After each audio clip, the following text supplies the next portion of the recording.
everybody, it's Romania Black, and we are on episode 18 of Chihayafuru. And last week we had a recap. Last week we started episode 17.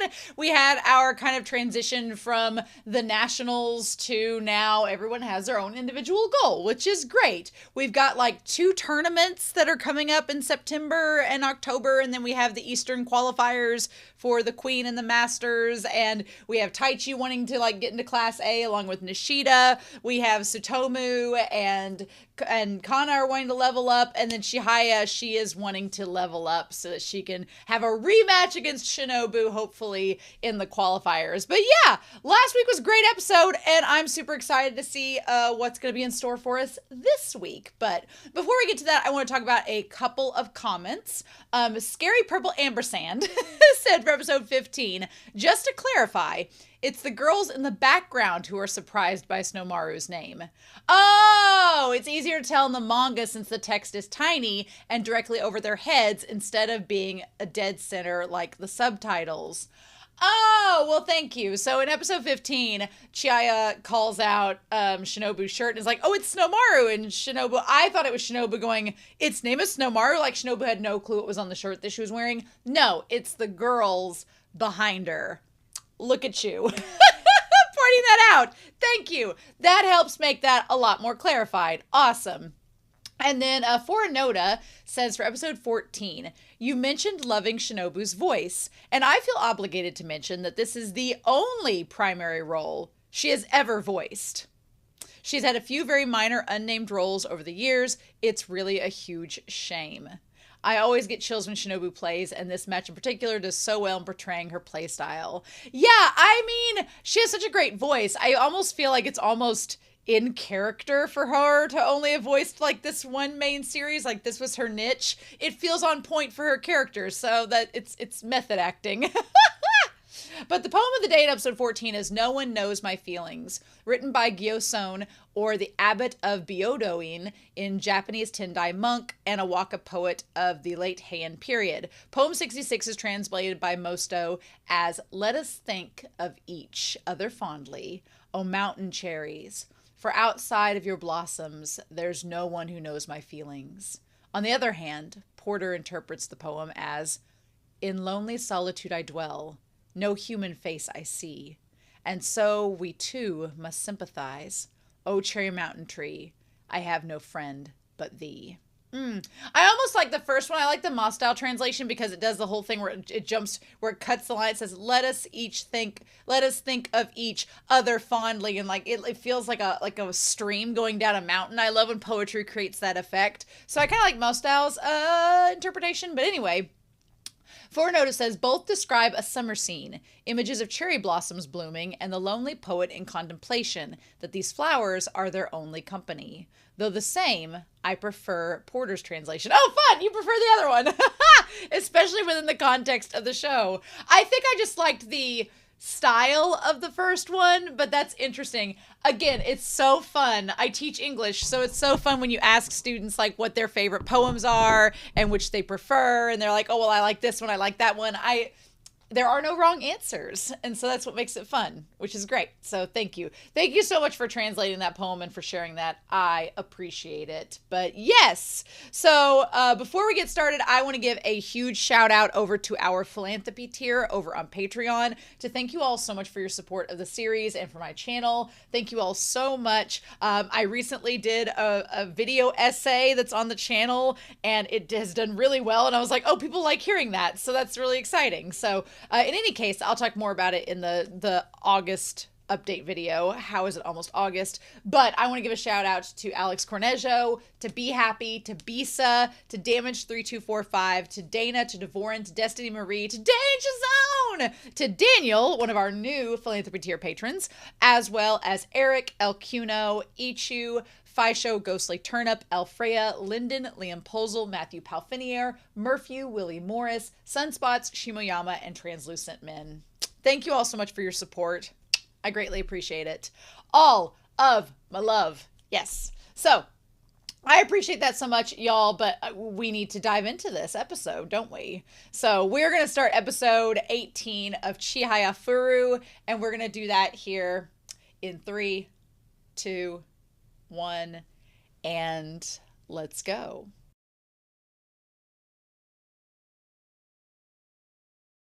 It is a good episode.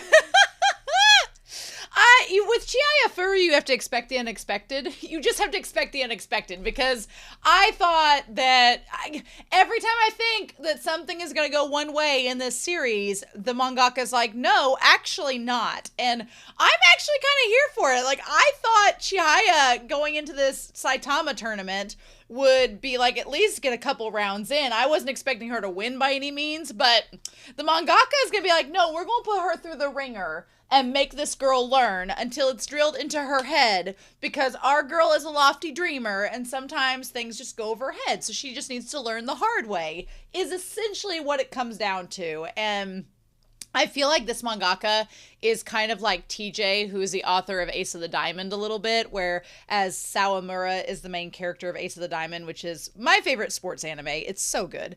But TJ the mangaka does not let our main character in Ace of the Diamond off easy. No. Sawamura has to go through hell and back to learn to be a better player, and he is very much a sunshine character, just like Chihaya. Chihaya and Sawamura are both sunshine characters. They are both so optimistic and dreamers, but they have to learn. And I appreciate that Chihaya, what comes easy to us, the audience, in the last episode, does not come easy to her in this episode. Because last episode, we're like, oh yes, Tsutomu laid down the gauntlet. You got to get strategy, girl. Your opponents are going to be working against you. You got to build up a strategy, figure out how to learn how to attack and have like a formation and a plan. And this episode, she's like, so that's what he was talking about? And I was like, oh, son of a bitch! She was just like 3 steps behind. And I'm like, damn it, Chihaya. But so yeah, we're at this tournament, which is in Saitama. I always think of Saitama. That's the main character from One Punch Man, is it not? Is it not? I feel like it is. But we have this 100 Poets tournament that they're competing in to try to like up their rank. And so, man, I feel like when Taichi's been the polite young man. He's like, oh, thank you, Mrs. OA, for helping me get my kimono on. She's like, oh, please call me Reiko, sir, because, you know, Taichi's a cute guy. And then Taichi's like, oh. I was like, was Taichi's like MILF kink unlocked in that moment? Or is he like, oh God? Or there was no blush on his face, so I think he was like, oh God, oh, everybody, it's like everybody wants you plays in the background around Taichi, and he's like, but not Chihaya. Because everybody wants Taichi except Chihaya's like, man, how does he get all the girls? And Taichi's just like, oh, of course the one girl he wants is the one girl that's like, who are you? So yeah, so Nishida, of course, is like, do we have to wear kimonos at every tournament? Now look, I know Nishida kind of likes Kana, but he just likes her because she has big boobs.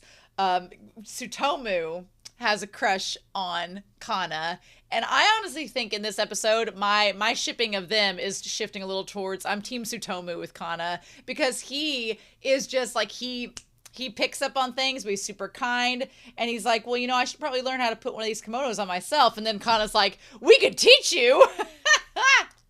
You're going to make this poor boy spontaneously combust, Kana. Honestly. I love it.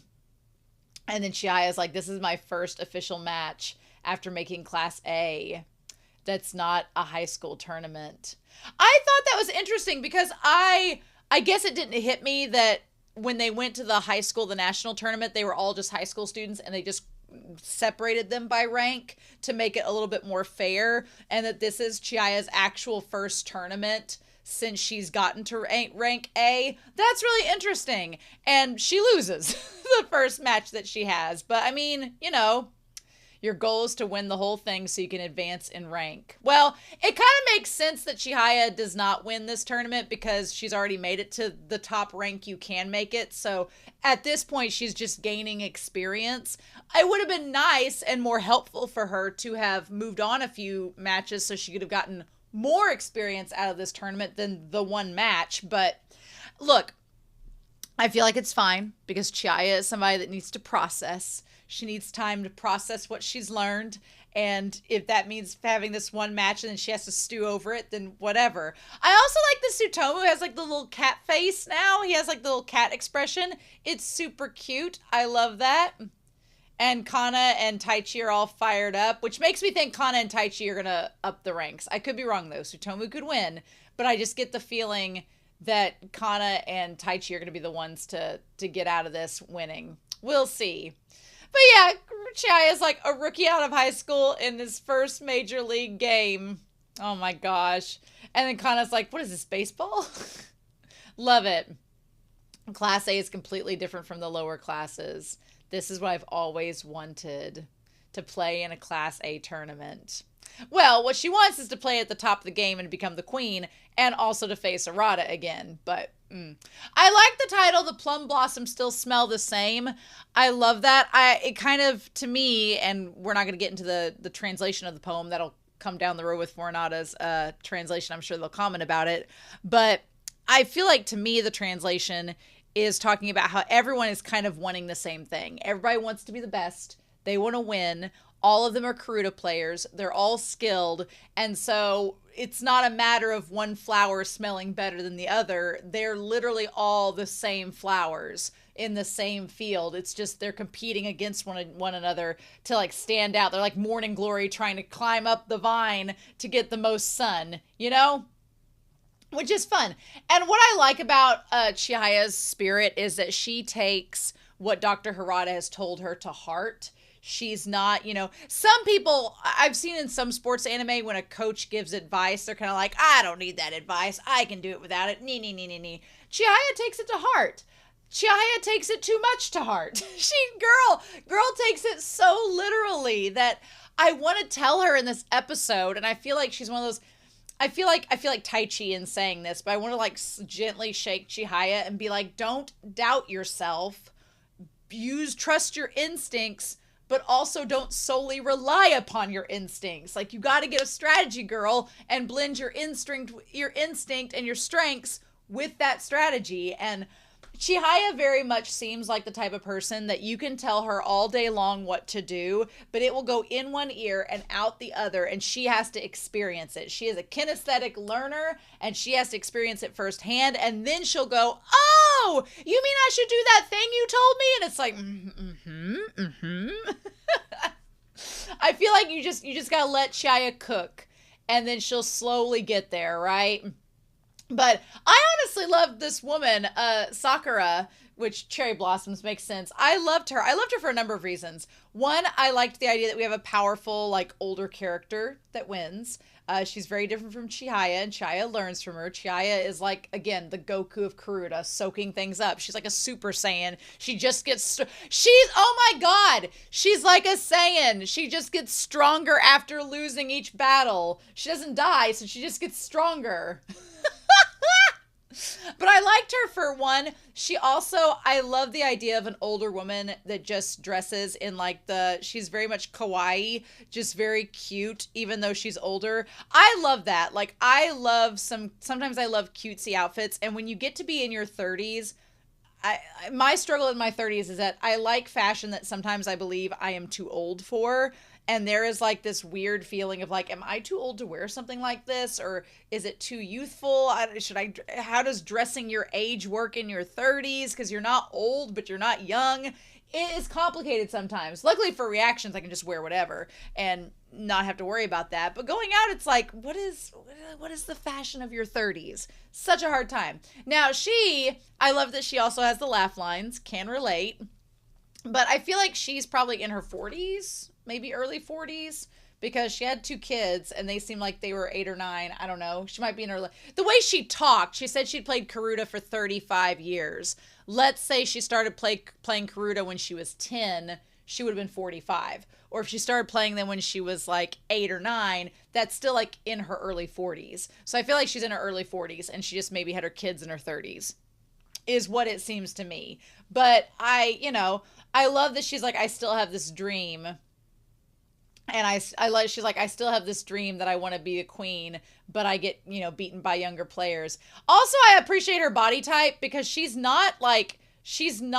body type is very much a 30 to 40-year-old woman. Like, you carry your weight different when you're older and all that, especially if you've had kids, which I've not had kids, but some of my friends that have. Like, I love it. And I love that Chihaya is so sweet. She's like, you look adorable. And she's like, I know.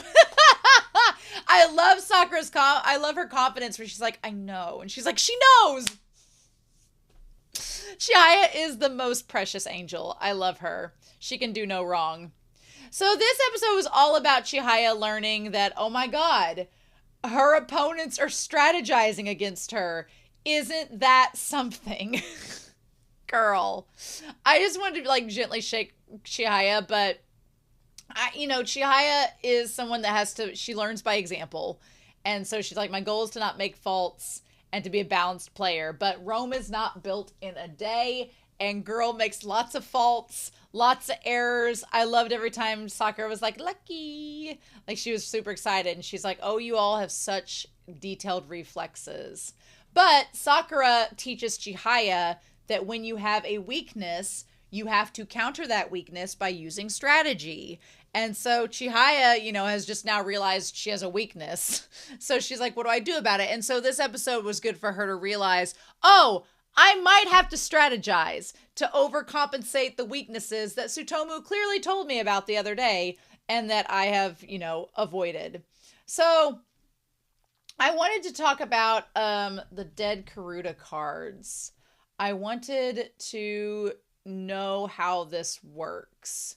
And so I'm going to try to find, it says, I was like, what is with the dead cards? Because there was like a big dead card moment where like 5 was said in a row. And I was like, what are dead cards? How does this work? So Karuta question, does everyone in the room get the same 50 cards? I know that out of the 100 cards, 50 are played, but when there's a tournament, does every match get the same cards? I've seen scenes when a dead card is played and everyone in the room flinches and acknowledges that it's a dead card. And so someone answered this question saying, in a tournament, it is generally the case that whenever 50 cards are used for that round, they're decided randomly beforehand. These groups are then put out at each match position and all the same cards on top to make sure they're for the right round. And then the players split those 50 cards up as normal. So yes, everyone will have the same dead cards. It's done simply as a time-saving measure. The next card will be read near immediately, assuming no one makes a fault. Oh, so that makes so much more sense, because when there was dead card after dead card read and nobody was moving, I was like, do they all have the same cards? That makes so much. I mean, here's the thing. I didn't realize it. Math is not my subject. Math is not my forte. The math wasn't mathing for Romania. Obviously, there's 100 poets, 100 cards. I remember them saying you have 50, 25 on each side. So you're only using 50 cards per match. So 50 of the cards in your deck aren't going to be used, but everybody's using the same 50 cards. So everyone in the game is playing with the same odds. Which makes sense because they're reading the cards out one by one. It's not like bingo. Okay. All right. It kind of is like bingo, but different, right? Everybody's bingo cards have the same numbers on it. It's just figuring out which one is which. That makes so much sense now. It says at the beginning of a round, it can take a lot of time in between cards, so this saves time where you can. From the first game to the finals, you can play 5 to 6 matches, which is a long time. And then it says, I know what you get for winning. Somebody asked a different question. Question 2, is there any grand prize money for playing Karuta? Okay. It says, no, I know that you get for winning the Meijin or Queen title. I don't know what you get for that, but I do know that they're talking about Shinobu, so I'm not going to read it. I'm not going to read it. Nope. Not going to read it anymore. But interesting. Okay. We're not going to get spoiled. But that is interesting to know. Enough of that website. But yeah, so basically the dead cards, what a crazy thing to get read over and over and over again. That was a really cool moment because Chihaya was starting to get a little nervous. She was starting to get a little trigger happy. Like she wanted to get one of those cards and then it didn't work out and it caused the fault. Interesting. And then that's when Sakura says people with fast reflexes tend to mix up similar sounding first syllables. Like, Chihaya was like a baby deer in this match. She was a baby deer. And girl, she looked like an infant learning to play for the first time. I'm like, girl, you're class A. But once you get to class A, everybody is at the top of the top. And so Sakura, you know, in order to counter, you know, her opponents, she's very observant and she figures out how they play very quickly and adjusts herself to play it. But she can only do so much. So she kind of acknowledges her own bodily limits, right? Which was exciting. I love to see this match play out, and poor Chihaya is just like, what do we do? It was great. So yeah, meanwhile, you know, she's busy in this game, and then we see Nishida and Taichi playing, and Kana and all them, and it's just dead card after dead card. And I love everybody's kind of reacting the same way. 5 dead cards in a row. That's interesting because up until now, we've not really seen a lot of dead cards in the matches, like maybe 1. So it's cool that we got, you know, the dead cards mentioned here. And she's like, I really want to move. But she does a fault, does the wrong card. I just love Chihaya being like, what is this lady doing? Her expressions in this episode were really, really cute. I loved it. And then she starts to realize, oh, this woman is playing and taking cards from a certain place. And she's like, Tsutomu was right. Which is like, yes, girl, of course he was. So Chihaya talks about saying, if I'm not the strongest female Class A player, there's no way I can face the queen in the qualifiers. Because that won't be just high school only, apparently. That will be everyone, right? And so Chihaya is like, what do I do? And she's like, she sent me, the opponent's right side doesn't have many cards left. They're positioned away from me. And that's when Sakura says, it feels like you're only playing against the cards. You're not, which means she's like, you're only playing against the cards. You're not thinking about me, your opponent. You're just being like, oh, I have to get these cards. She's like, but I'm strategizing against you. Do you not realize that? And that's when Chihaya's like, oh, wait, she's been watching me the whole time. And I'm like, oh, God, Chihaya. Well, yes, of course she has been. What'd you think, girl? Just, I love it. She's like, there's people that use strategies against me. What? I do like the racing example where she says she should move back her starting line to where she can like move forward. And like, I love that she's incorporating what Pseudo has told her, and she stands up, stares at the opponents, like stares at the board as a whole, and then sits down and positions herself. I like that she does that. That's really smart. It's showing that she's learning from others. She's developing her own strategies. She just needs to develop a few more. I do want her Go shirt. I do want the Go shirt. I think that's super cute. She was on the edge of the boundary before, but why'd she move back so much? She's like, won't it be hard? And then I like the Sakura's like, she has a plan. I love it. Chihaya doesn't have much of a plan, but she is. I like the Sakura, like Shinobu, loves Karuta and loves when their opponents are strategizing and are really trying against them. Like, I like that there's that similar spirit of competition that Shinobu and Sakura both show, right? I love it. But poor girl, I was like, Chihaya is not winning this, is she? She just looks so young and innocent in this game. And then Sakura's like, lucky, and taking all the cards. She's like, was this all part of her plan? It's like, no shit, girl. And so Chihaya figures out that she needs to watch Sakura play, but it happens a little too late. I did like this part of when Chihaya, for a second, was like trying to copy her movements. And at first I was like, is Chihaya going to develop the ability to copy her opponents? Is she going to become the new Kisei from Kuroko's Basketball of Chihaya? I wouldn't be surprised if there's a Karuta player that does like copy people's strategies. I would not be surprised if that happened. But instead, Chihaya learns about the art of timing movements. It's like she finds that there's a way to incorporate her speed through timing, which I'm like, yes, girl. I feel like Chihaya has needed a way to control her speed in a way that still allows her to use it, because she wants to use speed so badly, but at the same time, she wants to use it, but then she doesn't know how to use it. So like if she can figure out how timing works, that's a way for her to channel and control that speed strength into something that's useful and controlled and will be able to help her overall in Karuta become a better player. So we'll see. I also love with Chihaya that Chihaya is so excited about learning. Like when she figures out about the whole timing thing and you see like the blossoms explode behind her. Like she's not mad that she's just now figuring out, and she's not mad that she's losing. She's frustrated and she wants to keep trying and give it her all, but she's excited that she's learning something to make her a better player. There's another way to play Karuta, a way that doesn't rely on speed. And I'm like, yes, girl. I love that our girl is learning. It's so cute. So she loses to Sakura by 6 cards. Poor girl. But then she sees like her with her girl is definitely early 40s, the way she's wearing those tights, millennial tights for sure. But I just love that her daughters have matching dresses. Like she probably made all their dresses herself. So cute. And then the husband's like, oh, did you win? It's so cute. Yeah, and her kids are adorable. They're so sweet. And then she's like, oh my God, your kids are cute. And she's like, I know.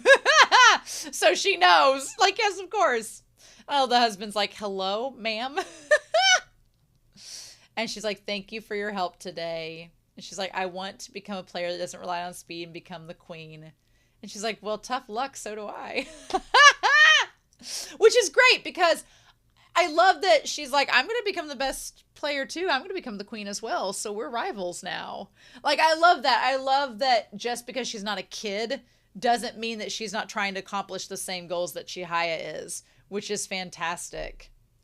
And she's like, I've been playing Karuta for 35 years and 20 years ago I was much cuter. So maybe she's like, and I would be considered a Karuta idol like you. And Chihaya's like, I'm not considered a Karuta idol.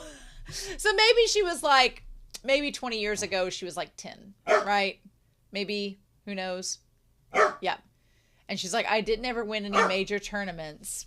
And no matter how hard I try, and my dog wants me to play with his toy, she's like, no matter how hard I try, I keep losing the younger players. But she's like, I love Karuta, so I'm going to keep playing. And I love seeing her in the kimono. That's so cute. I love it. Chihaya is just happy to meet someone that is just as enthusiastic about Karuta as she is. So win-win for her. I love it. That's so sweet. And then Chihaya, like, with tears in her eyes. She's so inspirational because she doesn't get mad or sad about losing at this point. She's just like, I lost my first Class A match and I've learned so much. I'm like, girl's a literal inspiration. And she's like, I was about to experience the worst moment of my life. And I got worried at that line. Like, what are you about to experience? It's that she can't choose which match to watch, which is Tsutomu versus Kana or Taichi versus Nishida. Girl, just watch each card. Like, flip your perspective between each cards, girl. Do it that way. Like, what do you mean you can't decide which match to watch? And she's like, what should I do as their captain? I'm like, I guess she is the captain. She's just not the president of the association. But then Retro-kun is there, which is hilarious. So Pseudo, it appears, didn't come to this match. It was just the Glasses-kun and then the one guy that knew Nishida. They were the only 3 that came. And the other 2 left to go home. Which, you know, would make sense because Pseudo, I could see him not coming to this match because he's already Class A rank. Why would he need to come? He probably doesn't need the extra practice like Chihaya does, so whatever. Retro-kun is part of the Taichi harem, so it's very clear which match he's watching. But Chihaya's like, who do I watch? And she's like, oh, and Amakasu and the others already left. Yes. And I like that Retro's like, I want to learn from the people that I lost against. So he lost against Taichi like first round out. Tough times. But I feel bad for Taichi. What's interesting is Nishida speaks for Taichi in this moment, saying next month is the East Master qualifier.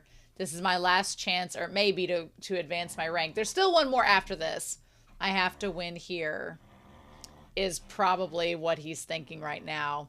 The fact that we don't get what Taichi is thinking is obviously being reserved for the next episode, so that's going to be interesting. I think Taichi's going to win, but I don't know. We'll see. Meanwhile, you know, Nishida's like, I can't let Taichi win, even though he's maybe more concerned about being Class A rank than I am. I'm still not going to lose to him. Then you have Tsutomu saying that he admires Kana. He admires her elegant playing style and her tenacity, and she has stats to show for it. I'm like, dude, are you just admiring her for her Karuta skills? Is that all this is? Also, we established that Kana is a defensive player, which makes total sense. She's kind of the polar opposite of Chihaya, which makes total sense. She's more of a defensive-minded person. And he's like, I know Kana-chan. Mm-hmm. So I don't know. Is he going to be able to beat her, though? My favorite part of this is that Kana gets so much praise in this latter part of the episode. Kana is waifu. Everyone loves Kana. She's so elegant. She's so pretty. She's so likable. Chihaya can't turn her face away. Everyone's looking and blushing at her. Meanwhile, poor Taichi's over here fighting for his life, being like, aren't you going to support me, Chihaya? I love it. Poor Taichi. He gets rained on. His parade gets rained on every episode. Bless his heart.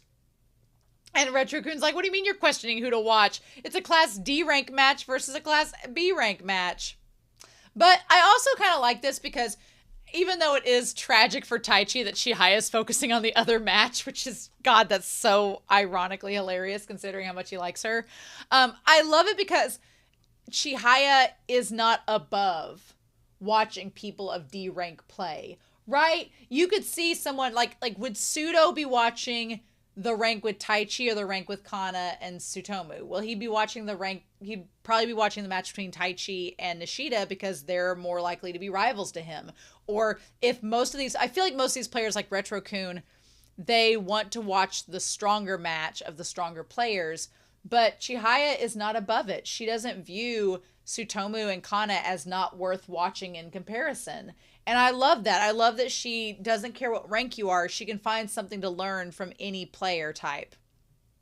Also, I like that we get confirmation that Kana's superpower is when she's in a kimono, because it allows her posture to be better. It lets her be stronger and more capable. I love it. And she's just making every woman in this episode blush. Kana is like is causing bisexual panic all over this series. There are guys that love her, girls that love her. Kana has the best of both worlds. I love it. And even Tsutomu recognizes that the kimono helps. Now, I like the mom, Keiko, where she says Chihaya is like a traditional beauty and Kana isn't like that. And I'm like, I think Kana's very pretty. I think that what makes Kana look less elegant is her pigtails.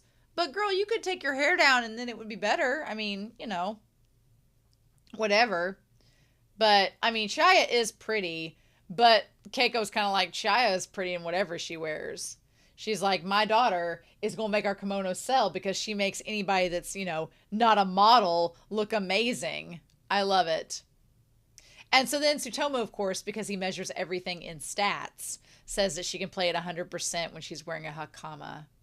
He's like, I can still learn new things about her in a match, but still, she's still herself here. There's one card I can take against her.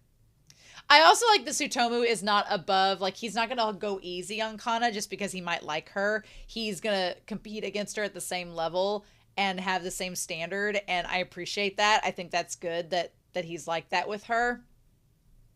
And then they talk about the syllable cards that she gets messed up. What I like about this is that we have Tsutomu talking about how the two cards, like one's about the daughter and one's about the mother. It says Koshi Kibu no Naishi, while it brings me no joy, the road beyond Mount Oe is too long, and I have yet to visit Amano Hashidate or read my mother's letters. Well, the Oe card is her favorite because it has her name in it. But then there's the other one, which is the Lady Izumi Shikibu card that says the storm will soon carry me to the afterlife.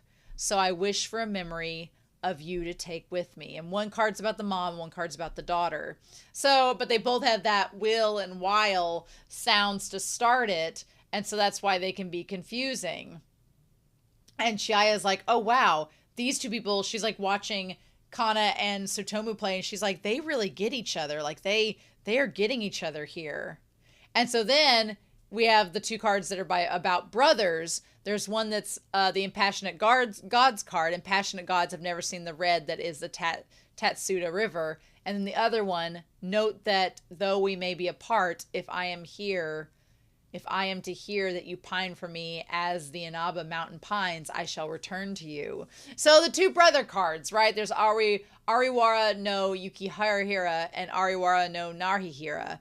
So yeah, interesting. So yeah, Tsutomu talks about how these cards that are very similar and have similar connections are what you can trip Kana up on. So then we have Kiyohara no Motosuke, impassioned vows exchanged over a tear shed to last until the day waves crash over Mount Tsunamatsu.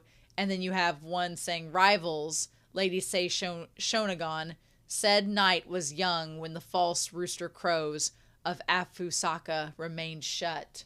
So you have like a father and daughter card, and then you have a rival card between that one and a different lady. So yeah, he's like, the syllables are what matter in competitive Karuta. So he comments that how Kana knows the differences between all these cards, but knowing the differences in the moment is maybe not as good of a strategy as being able to tell the syllable differences that'll make you identify them faster. The breakdown of, I like seeing how Tsutomu and Kana play. It's really fun to watch. I love it. And so then Chihaya is like, because he says, I have trouble differentiating as I and as this when it comes to the cards. My focus is on the syllables, but my hearing is not as good as Chihaya's. And then meanwhile, Chihaya is like, oh, Tsutomu reacted as soon as was read. So which card will Kana send? I love it. And she's like, the no matter, why is no matter always the first no card you send? She says, my hearing is not as good as yours. And then she goes through all the cards that kind of sound the same, saying they're all difficult to her. But the bigger something is, the easier it is to notice. No matter where I stand on the shores of Tago, I can look up and see the snowy cap of Mount Fuji. And then Chihaya's like, her motion was flawless as she takes the card. And then Chihaya's like, I'm here to cheer on my team. And I'm glad they've made it into the finals. But in all reality, I'm not just here to cheer them on. She's like, I am here, not here just as their captain. I am here also to learn and take whatever I can from them. Chihaya has entered her sponge era. Chihaya has entered her sponge era where she's going to be soaking up all of the knowledge about playing from the competition. And Tsutomu and Kana are great people to learn from. I'm glad she's considering them. Meanwhile, Retro-kun is watching Taichi and Nishida play, and they're going all out. There was another match going on, but only Retro-kun was watching. I love that nobody's watching Nishida and Taichi in the B match. Everybody's watching the other one. That's hilarious. Hilarious. I also love that Nishida's in the blue, Taichi's in the yellow, and Retro-kun's in the red. Technically, Chihaya's in the red as well, so it's like your primary colors. That's so funny. But damn, if only Taichi... if Taichi finds out next week that she's not watching, what are we gonna do? So, anyway... this episode was super cute. I really enjoyed it. I love that Chihaya is learning. Good for her. I'm excited to see where this goes. And I don't know. I'm going to call it. I think that Taichi's going to win. I think that, I don't know. I thought Kana was going to win from the start, but Tsutomu might pull up the upset. Tsutomu might win this one. And maybe Nishida will win. I don't know. But we'll just have to see. So... in any case, I'm excited to hear your comments down below. I hope you all have a wonderful week. Please stay safe, take care, and yeah, I'll be back very soon with more of Chihayafuru. Bye!